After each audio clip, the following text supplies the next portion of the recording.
Hello, everybody, and welcome back to Mutant Academy. This is the show where we talk about mutants. Gosh dang it. I'm your host, DJ Woldridge. With me, as always, is Sal. Trying to stay cool over here. Trying to keep it cool. Actually, that reminds me, I should probably turn the air down a little bit because it's hot over there in Cali, but it is just as hot over here. Yeah, it's crazy. It sounds like it's hotter over there. You know what, Sal? I think you're right, man. I'm resistant. I'm resistant to pay those bills when I turn stuff down, but I think I might. Ooh, just a click. Ooh, just a little, just a click. Alrighty. Now that we've turned the temperature down, let's turn it up by going to season 1, episode 7, Slave Island. Boy, that's a title. That's a title of an episode. That was a decision. You could have just called it Genosha, but okay. Okay. Not inaccurate, but still, it's a choice. This originally aired on February 13th, 1993. Sal, do you have the synopsis for this? You bet I do. Gambit, Storm, and Jubilee head to the island resort of Genosha, ellipses, and end up as mutant slaves. That's it. Yeah, correct. That is correct. Yeah, that happens. They should also put in there, effing Cable. Dude, did you remember the Cable? No. Neither did I, because I saw Not in the least. He shows up, I'm like, are you kidding me? Two things on the Cable of it all. So early in this episode, we see an explosion in the Force and the distance, and I don't know about you, I assumed like Magneto. Gambit. Or yes, Magneto. I thought it was Magneto too. Yeah. Because I forgot. I may never have seen this episode. Same. And then when they reveal it's Cable, it's like, oh shit. And then also, I had this moment of like weird origin for him. I was like, yeah. Also, I was like, wait, am I a Cable fan? Is Cable cool as shit? Yeah, he is. Oh no, Cable is cool as shit. They start playing that like RoboCop theme. I'm like, hold on a second. Do I love Cable? Yeah. His weird voice and his awesome theme, and the fact that he his gun has a very specific system to it. Like, yes, it shoots an item. Yeah. It fills the item with energy and then explodes. Yeah. But it's consistently that. Yes. It's like they said that's what the gun does. Why wouldn't you just shoot something? Why wouldn't you just shoot? Because everyone shoots lasers. They're like in the Spider-Man cartoon. They can't shoot like bullets and stuff. Yeah. But they can throw grenades and they can blast lasers. But I love that Cable's future gun, just it hits it. It goes. It gives people enough time to get out of whatever they're in. Yeah. And then it explodes. It'd be perfect for G.I. Joe. Yeah, man. The cable showing up. I'm like, oh shit. Oh, this episode got a little better. All right, so we open with Genosha. The X-Men, specifically Gambit, Jubilee, and Storm, have these explosive collars that also take away their powers. I kind of love. I know that this was probably done for expedience's sake, but they reveal these mutants are helping them build a dam. We want you to use your powers to do it, so it can be done quicker. So you're allowed to use your powers for work. If you use them for anything other than work, we turn them back on. The second the collar is off, Storm is like, fuck this shit, and starts go for it. And like, I'm like, if this works, this episode won't happen, so I know it's not going to work. But I appreciate Storm of all people being like, nah, I'm not going to play this game. Immediately, he goes, all right, I'm going to deactivate your collars, but don't run off. Boop. Jubilee Gambit, let's go! She just fires into the air. Now, because I mean, you know that Storm is just like, the second those collars come off, I'm going to kill everyone in this room. Yeah. And but like if she had been like just a little more, I don't know, strategic, savvy, yeah. So I'm gonna hit everyone in the whole country with a tornado. Yeah. Right now. Yeah, I think instead of flying away, it just. If you were to write this episode now, I think the way you'd work around it is, all right, we want these mutants to use their powers for work. She's going in the box immediately. There's no way. If we turn this collar off once, we're done. Yeah, they don't even know to call her an Omega level mutant at this point. But it's like, she is a problem. Yeah, we're not even going to play the game of turning the collar off for that lady. She's going right in the box. And Gambit is playing the long game immediately. I have an interesting theory of Gambit.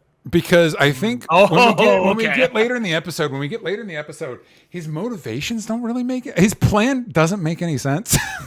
Because when he decides to act, they're not in a better position than they were earlier. So right. So you're thinking like Gambit is just better dealing these guys. Like Gambit's always just looking for he's like, yeah, I was an X-Men for a little while, but now I work for trash. I think Gambit might have legitimately betrayed the X-Men. and then changes his mind. I think, I don't know if that's the intent of the episode, but for it to make sense in my own head canon, I think Gambit betrays the X-Men, feels bad, and I kind of, because we've joked that like Gambit's just another Wolverine. You know, he's the cool guy. But I do like the distinction of Wolverine comes and goes and might throw off the offhanded comment of murdering one of his team members. But he's a good guy. But he's a good guy. Gambit might actually betray you. Gambit might actually be like, I'm looking at the cards on the table and I'm playing a different hand. Yeah, I mean, that is definitely the like adult subtext of the episode. Like this is about how Gambit definitely just, he's just like I was an X-Men for what, 6 months? Mm-hmm. Like I was a member of the Guild of Thieves. Like I'm everything. I've been on different teams before. Yeah, like I'll join the Hellfire Club. I don't know what's going on. Yeah. Wolverine's like, I'm not a team guy. Gambit's like, I'll do any team. Whatever team's winning, I'll play. Team's winning is the team I'm on. Like and yeah, like, but I think the fact that he immediately saves Storm's life is the incident that shows you. No, Gambit is just waiting for his opportunity. Yeah. And I think that also they're like, no, see, that's also inherent in his character. Like Gambit always looks for the better hand. Yeah. He's like, this is I got dealt a bad hand in this with these collars and stuff. I've got to wait for the next step. This is another episode. I think these two episodes are better than what was that first one we did? Cold Hearts, Captive Hearts. In that it juggles more stuff, but it knows to like focus. Wolverine's the focus last episode. Gambit's the focus this episode. Not that we don't stop in on other characters, but that's kind of where we're focusing our energy. And I gotta be honest with you, dude. This totally reminded me why I like Gambit. It was like, I want this Gambit to show up in a movie. Like, I get that he's kind of redundant. I get there may be other characters that do his bit maybe even better. Right. I like him, and I want to see him in the movie. I want to see the stupid costume. I want to see the head sock. I want all of it. Yeah, I agree. Oh, my God. So we see, as we mentioned before, even though they saw Sentinels last week, they see Sentinels again this week, and they're like, "Whoa, Sentinels! Didn't we do something about that?" And Gator says, Gambit says, "There's always more gators in the bayou." Classic Gambit. So lost my area. So I think it's Trask shows up. Yeah, Trask is the guy with the mustache. Great. Gyrick is the guy in the green suit. Got it. Thank you. Because my notes are Trask or Gyrick or whoever is there. Whoever that guy is there. They're about to kill Storm, but Gambit convinces them to keep her alive. But they put her in solitary, which, as we've established, is... I remember her claustrophobia being a part of the show. I don't remember being this much a part of the show. I feel like it doesn't really come up a lot after this. They're like, we did the episode where she has major claustrophobia, but that's it. Yeah, so then there's a power outage, which is wild. Oh, I know. Oh, I skipped a part. Wolverine shows back up at the mansion, and he has a cold, apparently, which is wild. That's crazy. There's a phenomenon we can talk about really quick, where voice actors have colds and they work it into the story. Yes. I don't know if it's like because they had a cold or because they did an episode where they have a cold, but like there are multiple episodes of different shows in the 90s. There's a Batman animated series episode. Yep. There's a lot of Disney Afternoon episodes, but like where a character has a cold the whole episode. And I'm like, is the voice actor sick? Is the voice actor sick, or do they assume kids can relate to this? They're getting sick all the time. They're germy little freaks. Because kids are definitely, they're riddled with it. I don't know. The ones I'll forgive are Batman, because again, anytime you remind the audience that Batman is just a guy, there's a lot of mileage there. And Spider-Man, because of that Parker Luck. You know what I mean? The Spider-Man with a cold, I'm like, yes. Him absolutely. Having to try and still be Spider-Man while having a cold, like that's a classic. One of the best like Stan issues of Spider-Man is when he got the flu and it messed with his spider powers. Yeah. And he thought he lost his powers, and because he'd never really had the flu before. Yeah. So he didn't know what it felt like, and he was delirious from the flu. And so he's like, I'll just tell everybody I'm Spider-Man. So he like goes to a house party and he's like, Gwen, Captain Stacy, MJ, Aunt May, everybody, I was Spider-Man, but I don't have powers anymore. Yeah. And they're like, what? And then, Doc Ock shows up and kicks his ass, and he's like, "You're so pitiful and weak. There's no way that you were Spider-Man." And then he gets he goes to the doctor. The doctor's like, "You have the flu." Yeah. He's like, what? So he sleeps 8 hours, and Yeah. he goes, "Oh my god, I'm all better again." That's great. Like, that is so true. Adapt that, gang. Make that a movie. So, I thought that's what we were doing with Spider-Man 2. No. Like the movie, and then I'm like, oh no, he's just in love. So there's a random power outage at the base, and Jubilee uses that as an opportunity to escape. Jubilee wants Gambit's help, but he's not into it. He's not feeling it. So here's a list of, this is where I listed some of the mutants in my notes that we see, because we see a few. We have Sunfire, also voiced by a white guy, still not improving on that front. Blob. Does it help? Does it help if he does a fake Asian accent? No, Sal. I'm going to say... Actually, it makes it worse. It makes it much worse. I'm going to be honest with you. It's... Yeah, hearing what they're like, yeah, that sounds Japanese. It's like... That's close enough. God. I was in the war. I know what he sounds like. I know. Yeah. Were you having a lot of conversations with Japanese soldiers over there? Right? Oh, no, we were just having them about them. Yeah, exactly. That's the voice I used. That's the voice I used when I was making jokes. That was Korea, sir. Yeah. This is the 90s. We're not in the 80s anymore. Yeah. Oh, my God. Sorry, I just feel the need to double check. Yeah, I can't even... No, there's no way. There's no way. Yeah. No. But yeah, Sunfire's in it, which is cool. Yeah, so we've got Sunfire, we've got Blob, we've got Feral, we've got North Star and North Star's sister, whose name I don't remember. Me too. Mystique, Warpath, Domino, and I think Avalanche. There's a guy that does earthquake shit. In like an insane costume I've never recognized before. Yeah, they know what Avalanche looks like. He's in the opening crawl. He's not only in the opening crawl, I want to say there's an opening shot where we see him working... with Pyro. Yeah, dude, yeah, so it's the same... Shira is voiced by Catherine Gallant, who also voices Famine. I don't know who Famine is in this episode. Wait. Oh, wait, hold on. Wait a second. There's 2 people listed for Shiro. One of them is Dennis Akiyama. Oh, that's better. All right. But why is there 2 people listed as Shiro? Doesn't matter. Sorry, everybody. Mm-hmm. I just didn't want to cast aspersions needlessly. Right, that's fair. Yeah, no. Anyway, so we've got a few. The one that Aurora. shocked the one that shocked me, Aurora's North Star's sister. The one that shocked me was Mystique. It's like, well, fucking Mystique will probably work with you, Jubilee. I'll bet she's got 15 plans on how to get out of here. Why is she even here? Yeah. Why didn't she just turn into somebody else and leave? Yeah. So meanwhile, Professor X calls up Moira McTaggart. This is going to pay off later. I'm going to be honest with you, Sal. We touch on this episode and the next one we're talking about. I have no fucking idea what's going on with Professor X. No memory. I have no idea what his plan is, because I'm like, wait, did he go to the Savage Land already? And I'm like, no, that can't be. That can't be, and it's not.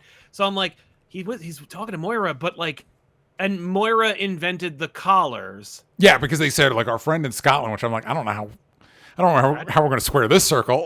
I don't know, but they do, and they're like, all right, but yeah, I don't know. He's just like, I have to leave, and then he does, and he's like, and he's talking to Moira, and you're like, but Moira's not in it, and we don't pay it off in the next episode either. So I'm like, I don't remember at all. Yeah, but I know I was watching this because I definitely, because the next episode again, I could literally just do the episode.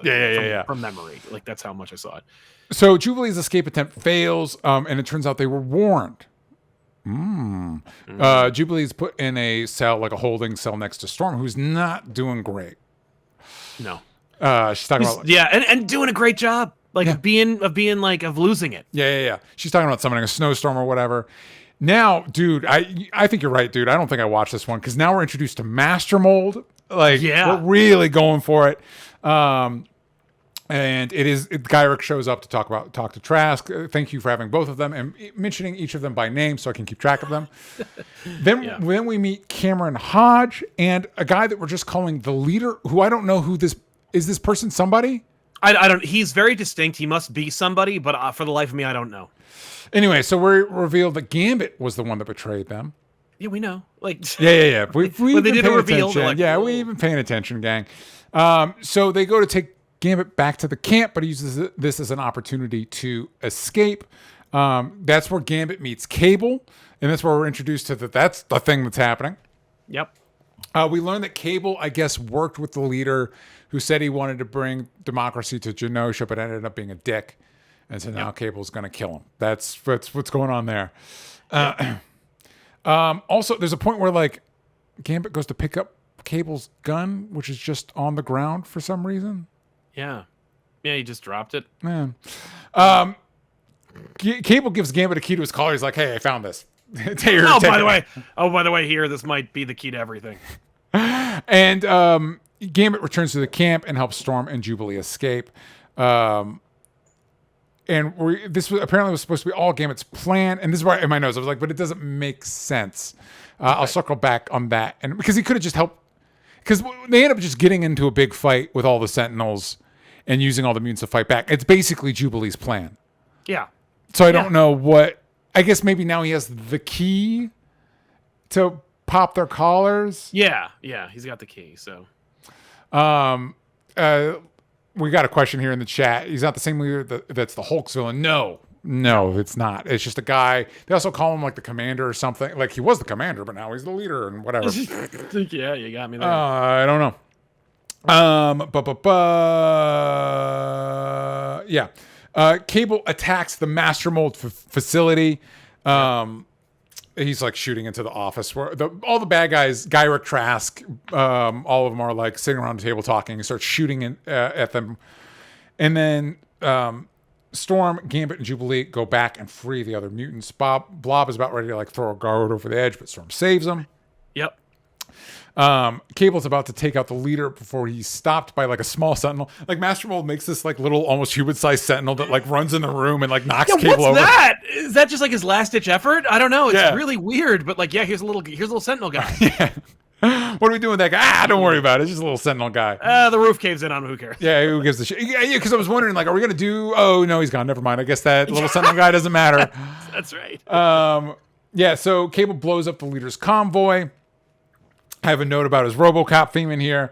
Master Mold, dude. Oh my god! Moment of the episode. Oh my god! Master Mold, giant ass. He's so big. Little other Sentinels come out of his chest.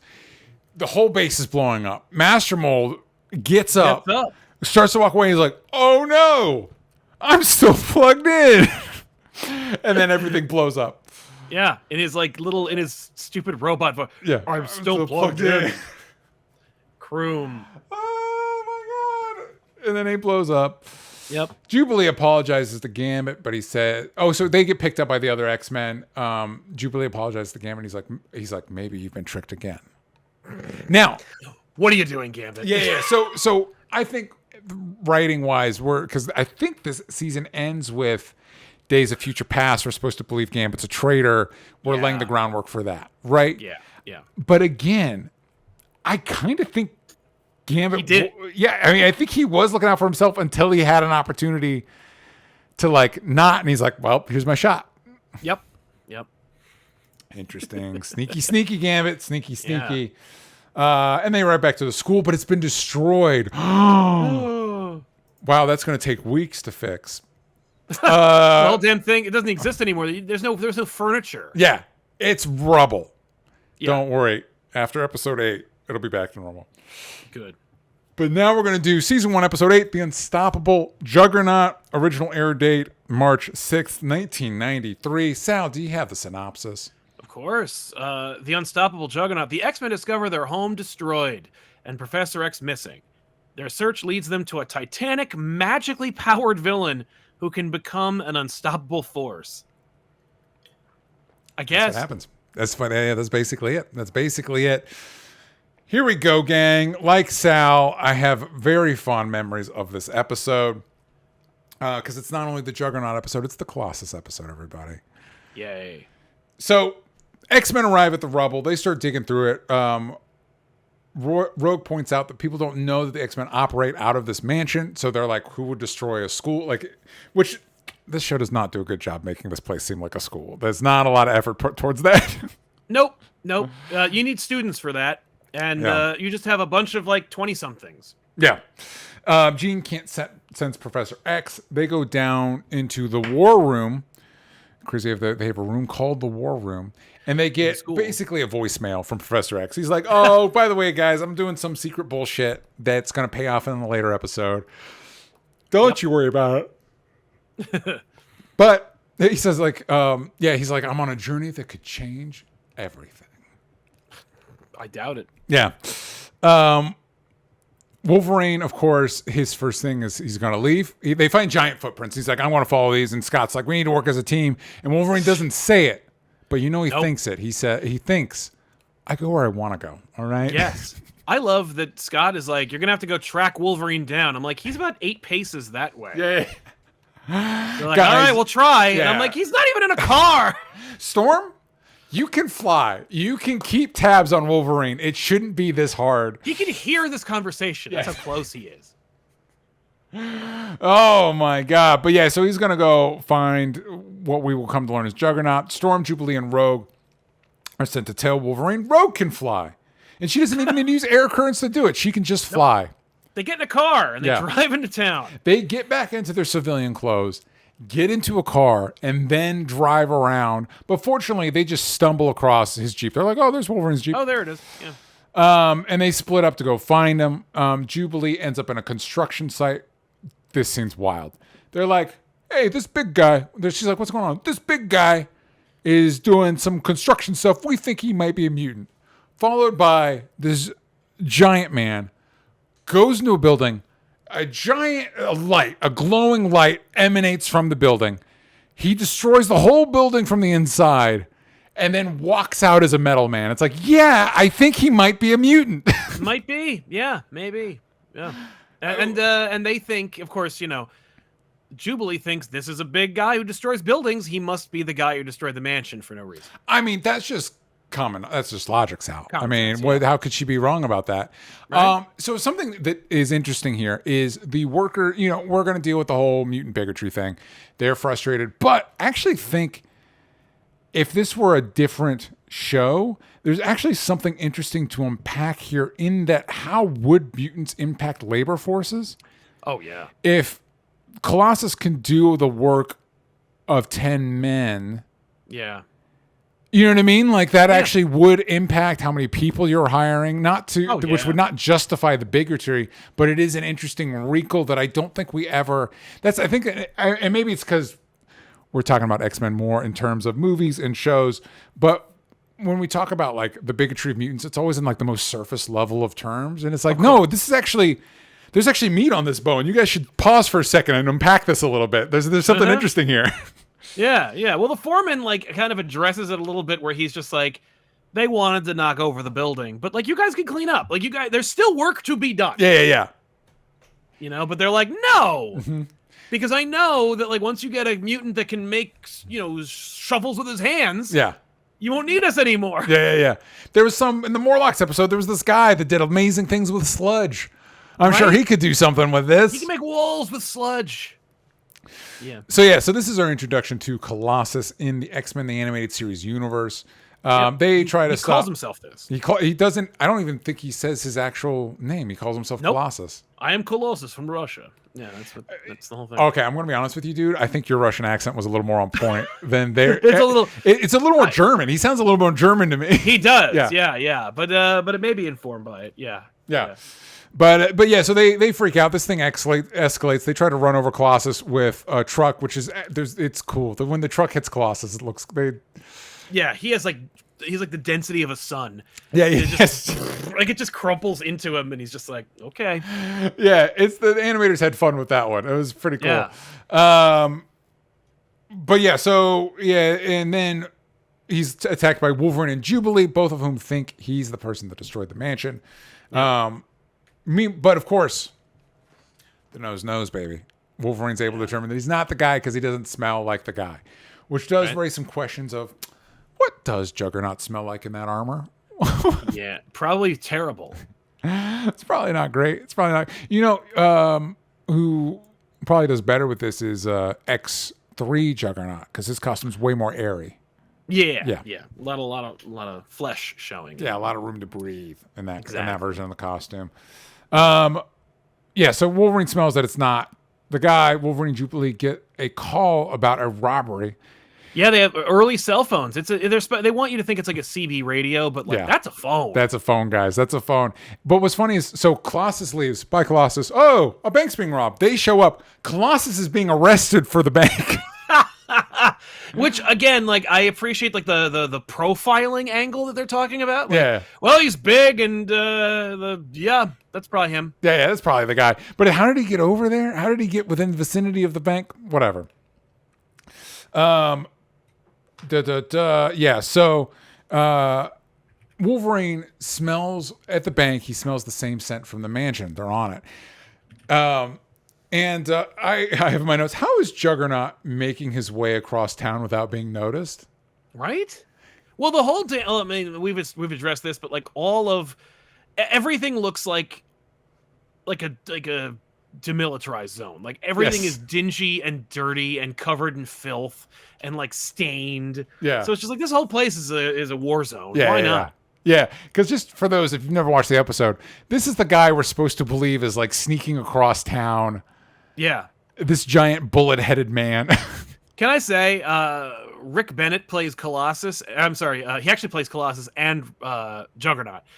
He's so great. Yeah. I love this voice for him. I think he plays him in the Marvel like arcade games too. That's awesome. Like Cal Dodd does as Wolverine, but like just this weird kind of like grunt, like this. It's almost like a Bluto or like a Pete from Goof Troop kind of like voice. Yeah. Just this like, and he's so sarcastic. He's such a dick. Like, it's great. Like he's a perfect bully. Yeah. Yeah. It's funny that like again, getting a lot of mileage out of these villains that just kind of don't give a shit. I'm not coming after you. Although we do get a hint at some of the pathology behind Juggernaut. But but they don't. He never says it. But and I guess like when we make Rogue say it, like it's under the surface of everything he's doing. Yeah. Like, but the way he is a presents, big bully. Yeah. But the way he presents is just like, fuck it. I like wrecking shit. Yeah. Like I just, whatever. I'm unstoppable. Like the kid in class who like disrupts your class and like makes fart noises and throws things at the teacher. Like, it's like, I don't give a shit. Just because my dad left and I don't have any like food at home doesn't mean that's why I act like this. Like it's all under there. And I'm like, this is so great. Something else I like, and we're jumping ahead a little bit, but something I appreciated is this episode goes out of your way to know Juggernaut is actually really powerful. Like I know he's lumbering around like a big dick, but he's actually a genuine, like, honest to God threat. Like he is a problem. And they're like, oh, also we're gonna explain like where his powers come from, but not yet. We're not gonna like get into it, but we're going to make sure, like, because Colossus is like, how could you do this to a fellow mutant? And he's like, my powers are magical. Yeah. And I'm like, what? Yep. First of all, the fact that guy said that silly a sentence is hilarious. Yep. But that's it. Just like, yep, I'm magic. I'm like, that's so funny. Do you think, because I often think like, I appreciate not every villain the X-Men need to fight need to be other mutants, right? No, I do think that's so important. I do think it kind of be cleaner if Juggernaut was a mutant. No, they did that in X-Men 3. Yeah. Didn't they do that in Ultimate too? Isn't he, in the Ultimate Comics, wasn't he a mutant maybe? I don't know. I don't remember. What are your thoughts on that? Magic? Mutant. I go magic. Magic? I like him being a Marvel character. Like the Crimson Bands of Cyttorak that Doctor Strange wields, those are also connected to the Crystal of Cyttorak that makes Juggernaut a human Juggernaut. Like Cyttorak is a magical being that has crystals and bands and all kinds of crap, and like they're connected in some way. Yeah, I love that. No, I love the idea that like there's a crystal inside of him. Yeah, and it's interesting too. Recently, I picked up that Moon Knight Fist of Khonshu Zero. It's fine. It's basically like, hey, we're rebooting. We're doing another Moon Knight #1. Here's a little refresher. But I got the rest of that run. I'm not going to miss the Zero AC. I got to get them all. Yeah. But I've been following Blood Hunt, but I believe it's a time with that. There's a time with that where it's Khonshu talking. What is it, Cyttorak talking to him? Yeah. And it's like this big demon thing. And I'm like, this is interesting. I like the idea. Because again, like it's easy to present Juggernaut as just this big brute. But he's actually connected to a thing that's a thing. Like it's a big... Yeah, like a big scary demon. Yeah. From, that's so cool. Yeah. I love it.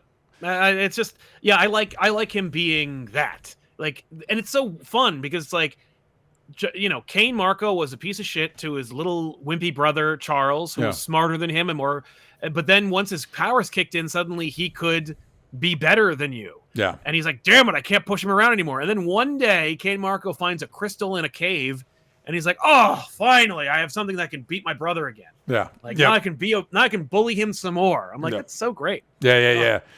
That's it. That's what we get at in this episode. So, but before that, they send Storm and Rogue to go talk to Colossus, who's incarcerated at this point. Yeah. And Rogue flirts with the prison guard.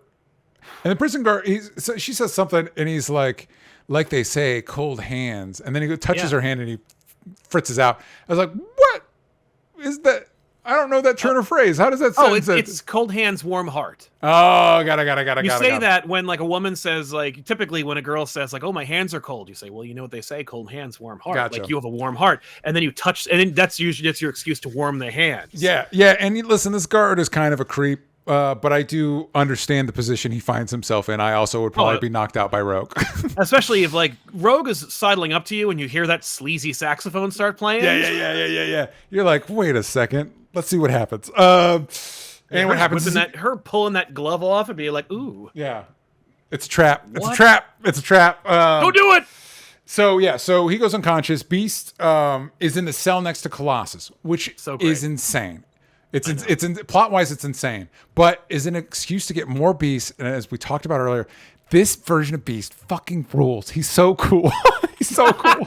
Oh, yes. He was such a welcome addition to this episode, and you hadn't seen him in like 4 or 5 episodes. Yeah. So it's like him being there and then being like, it's so weird though. This show is so frustrating where you're like, oh man, Beast, do you want to join us now? And he's like, no, thank you. Yeah. And I'm like, so who is an X-Man at this point? Like if Colossus isn't going to join and Beast isn't here. Yeah. What the hell are we doing? Yeah, Beast is like, it's okay that they break you out. I'm still going to see my date in court. But it's like he's speaking Russian to Colossus. Colossus has maybe been in there. He's been in prison maybe an hour, and he's already like hit it off with Beast. They're BFFs, and it's like, yeah, man, Beast is cool. That's what Beast does. He's cool. Well, especially because Beast is like, oh, a mutant. Yeah. God, you're right. It's just such a like when they did that, I'm like, that's so silly that they're next to each other. And then they got Beast being Beast. I'm like, oh, who gives a shit? I'm just glad he's in this episode. Well, maybe they did it where he's like, all right, Mutie, I'm going to put you with the other one. Yeah, sure. That's fine. I don't know. Honestly don't even know what city they're in. It's unclear. It's not like we get a shot of the New York skyline. I don't know where we are. No. But yeah, so really cool to see Beast in this episode. I'd probably watch a whole show of just like Beast and Colossus just fucking hanging out. Yep. So they bust Colossus out. He like breaks through a wall, and then like Storm seals it back up with ice. And then we cut to Juggernaut busts into a bank. He's been robbing banks. And I have my notes. Yeah, you'd notice this guy. This guy you'd see it coming. Yeah, you wouldn't be confused by who's the guy busting the bank. It's the giant bullet man. And you would not get them confused. You wouldn't be like, oh, it's a big guy. Yeah. I don't think it's going to be the bullet man. It's probably the silver guy. It's the silver guy, I think. I'm pretty sure. What's interesting is Wolverine he's like, oh, it's Juggernaut. So it's like, all right. Yeah, this is what you should have done with Magneto. Not like, hey, who's this guy? They should have been like, oh, Magneto. We've done this rodeo before. Dude, this part's so fucking funny. So Juggernaut takes these 2 big bags of money, and he's trucking down the street, and then Wolverine's like, shh, and he sneaks up behind him, claws the bags open, all the money falls out. Jubilee takes the money, runs it back to the bank, and all the bank employees immediately are like, I'm just fucking stealing this shit. This is going right in my pockets. This is insured. I'm just taking it. Like fucking Jubilee and Wolverine are acting like, yeah, we did it. God, we saved the money. It's like that money's still not going back in the bank. Yeah, no, Juggernaut got away with that money. It's just that Juggernaut didn't get to keep it. Yes, yeah, exactly. And the animators know, dude, the expression on the bank people's face is like, they're like, yeah, they're like Joel McHale in Spider-Man 2. Yep. Yeah. Yes. Beautiful money. But Aunt May's not there to fucking kick him in the ship or slap it out of his hand. There was gold doubloons in that scene. You remember that? Of course. How could I forget that? Like Doc Ock was stealing bags with dollar signs on the bank, and one of the bags was filled with gold doubloons. It's so funny what you're able to get away with. To put what you choose to put in a movie and what you can get away with when it's like working.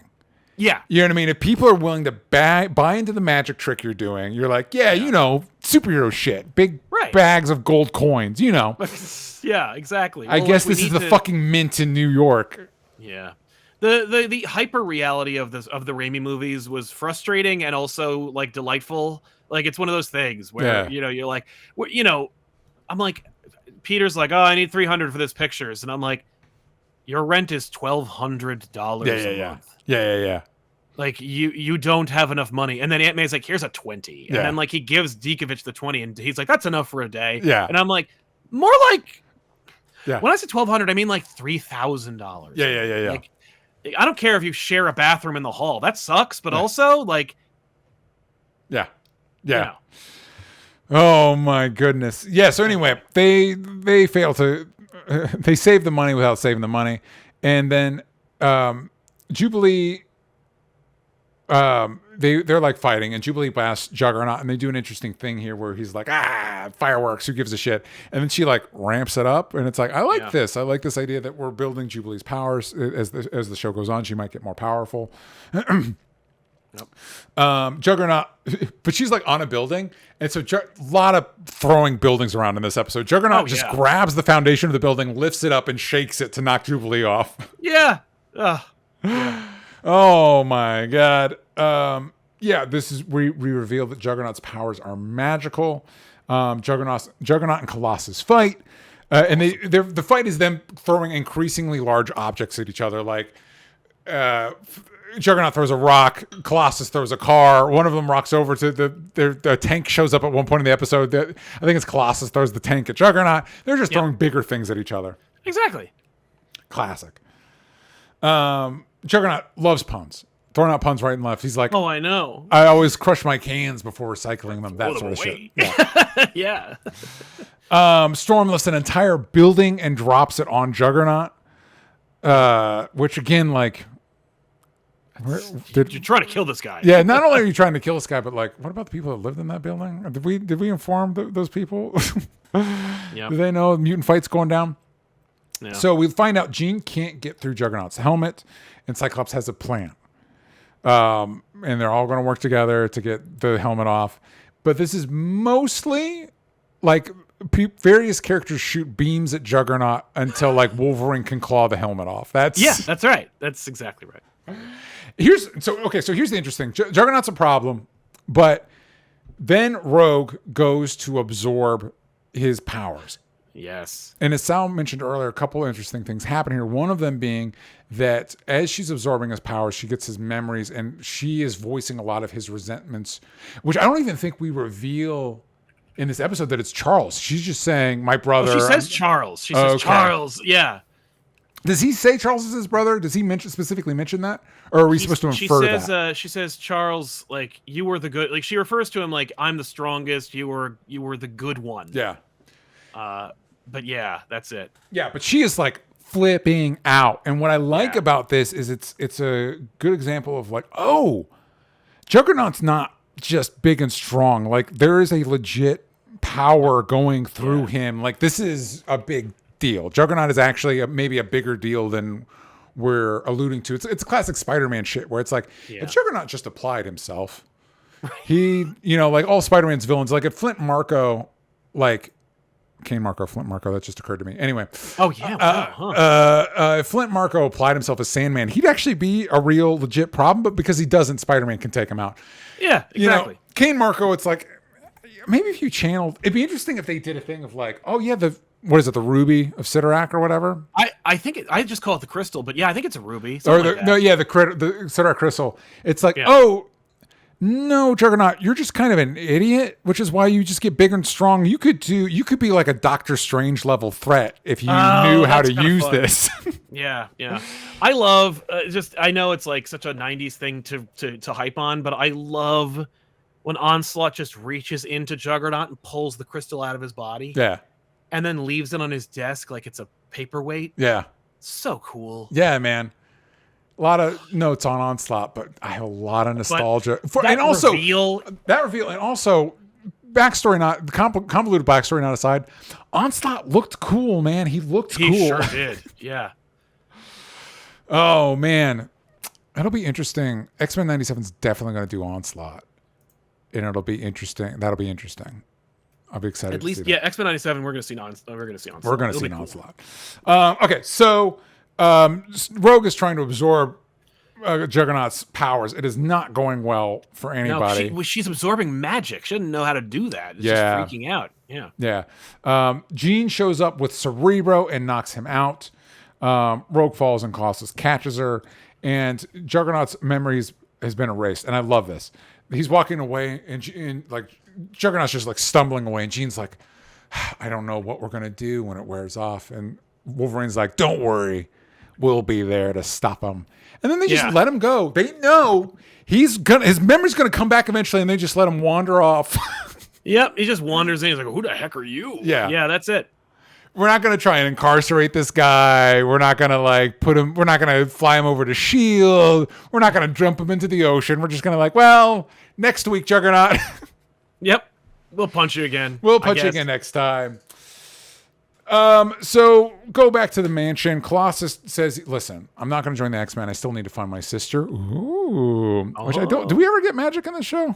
Nah. Okay. I think we get a little sister. Like Ileana does show up in this. Got it. But she's not like full magic. Anything. Yeah. I don't even think they established a mutant in this show. Interesting. Yeah. So he talks about his sister. So he's not going to join the X-Men because the cast is already big enough. But he will help them rebuild the mansion so that by episode 9 it'll all be back the way it was. No notes. Like like nothing ever happened. Good for Colossus. Good for the team, and good for us. Yeah, man, this is a good show. This is a good one. I like this because even stuff like them knowing to mention, well, we got to get out. He has a sister. Maybe he's trying to find her. Like it's like, yeah, you guys are doing your homework. You know what's up. You know what's going on. Yeah. Any final thoughts on Unstoppable Juggernaut or the episodes we covered? I mean, Unstoppable Juggernaut was the best one of the bunch from these two that we talked about. Yeah. So fun, so dope. I love Juggernaut. They love him too. You could tell they were really excited about him because he shows up a lot in the Phoenix Saga for no good reason. Yeah. And they're just like, yay! So I love it. I just thought such fun. It was such a joy to watch it. Sal, remind the kids at home where they can find what you're working on. Swing by youtube.com/Comic Pop, and more important, well, as important, I'd say, Comic Pop Returns, where we make all kinds of content about comic books. What, as of this recording, this is going to be out of date by the time this officially goes live. As of this recording, what are you guys talking about this week? This week we're talking about the Ultimatum tie-in for Ultimate Spider-Man, where Ultimatum sucked, but Ultimate Spider-Man's Ultimatum story was amazing. Gotcha. Yeah. I didn't pick up Ultimatum, but I remember not hearing good things about it. You did not waste money. Yeah. That was still Bendis at that. The entire Ultimate Spider-Man run was Bendis, right? It was indeed. All of that was Bendis. Ultimatum was written by Jeff Loeb and really bad. Mm-hmm. Long Halloween's good. Yeah. Superman for All Seasons is good. Oh no, Jeff Loeb isn't a bad writer all the time. All of his color series, except for Captain America White, are great. Yeah. Hulk Gray, more importantly, Daredevil Yellow, Spider-Man Blue. Yeah. But yeah, no. That one was a miss. Pair him with Tim Sale. That's the artist on those, right? Yeah. Tim Sale. Tim Sale was on Captain America White too, and that was a weird, crappy book. Oh well, they can't all be winners. Listen, you can find you can find me at DJ Talks Trash everywhere that matters, including my personal channel where I've been putting some videos up there. If you are watching this live, we really appreciate you. If you missed it live, you can watch these. You can get early access by being a member or being a patron of our Patreon. Over on our Patreon, you also get Spider-Versity, the most recent Spider-Versity episodes. Currently, Sal and I are talking about Spider-Man and his amazing friends. They're anything but. That is a journey. If you want to enjoy Sal and me suffering, check that out. But I appreciate you all, and we will see you next time. Bye, everybody.